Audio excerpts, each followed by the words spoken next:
So I got a question from follower last night. She's a mother, and she mentioned to me, I wonder about my son. I have a very aggressive son, and I wonder if this is the work of karma. Is this the karma that imposed upon him, or it to do with his upbringing or the style that I raised him up? And he asked me, oh, can you please talk about it? Okay. I feel it's to do with multiple things, right, Randy? We talk about personal karma. We talk about generations of karma, right? I did a video about when we get out, we bring the whole 9 generations with us. If somebody within the soul group have liberation. And you mentioned to me about national karma, collective karma, or the global karma, because right now we at the age where we will evolving to the galactic community, right? So everything become interesting. Let's say, okay, if a child, which is a new hope, new dream of our society, growing up, being emotional, disturbed at all time. Is this to do with himself? Is this his fault? Is this a society fault? Is this a global fault? Or all of those together? No? So for me, I feel, yes, everyone, we will have to be born and have imprint of karma upon us. It means if this child, is an emotional person, right? It means that he have this trace, multiple lifetime already, that he sensitive, you know? He might feel that he have this artistic dream or touch, right? And if the parents expect him to work with everything in structured way, that's when he cannot perform. Because the society right now, the education they give is to fit all the children in one box. Exactly. Right? And then release it as a workforce. Right? Yes, exactly. Growing up, you have to be doctor, you have to be lawyer, you have to be engineer, you have to be accountant. That's right? You cannot become a dancer. What do you mean, a dancer? Right? You cannot become a dreamer. You cannot become influencer, right? Cannot. But right now, because we are at the point where we open up for the difference, you know, we try to work out that everybody should have their place in society, even the people that are different. But the education still not catching up. And a lot of parents growing up, we still impose idea of success onto children, right? Just put our dream there and expect them to walk on our dream, yes. Pursue our dream, yes. right? And this is the big problem.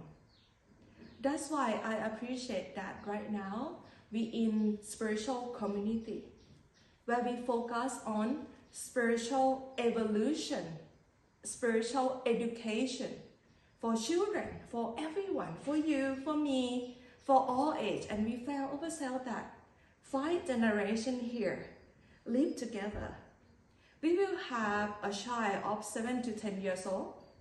We will have people in their teenage year, right? And we have people in 20s helping us to do this social media. We have me in the 30, 40 age gap, right? And some people 50, 60, 70, right? So 5 generations live alongside together. Meditate, do spiritual practice, have the same goal of liberation, right?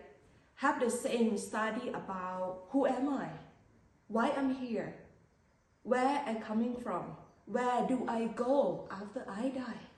Right? This is a bigger question, right? And along the way, yes, we have to work on the differences. We are international community here. Your culture is different, my culture different. Pui come from the south, so she's different. But in the differences, we compromise. We try to make it work. Why? Because this is the culture of kindness, of mercy, of compassion. And I feel if any parents out there running their family with mercy, with compassion, with the right attitude, right understanding, see the person as who he is, who she is, and between that, make it work and have the same goal. We all getting out.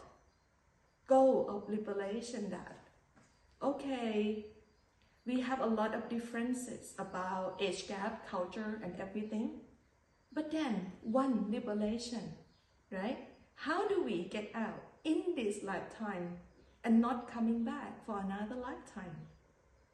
So this is the education that we're doing to ourselves every day. Go inside, observe.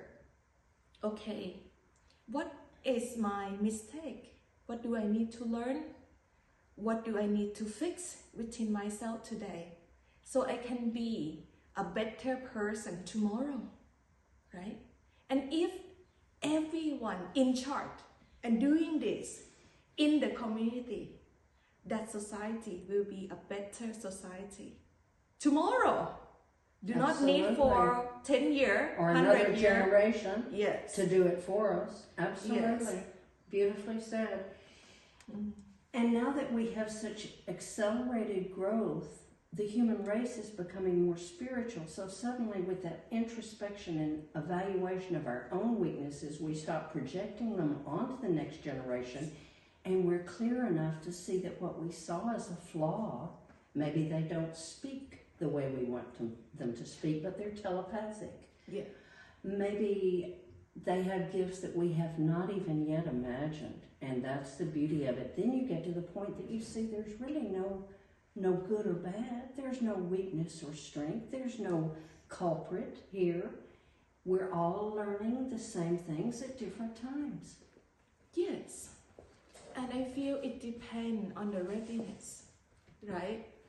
If everyone ready to fix themselves, to learn, to prepare for self-enlightenment, on that, right, as together collectively, we can have global enlightenment, right?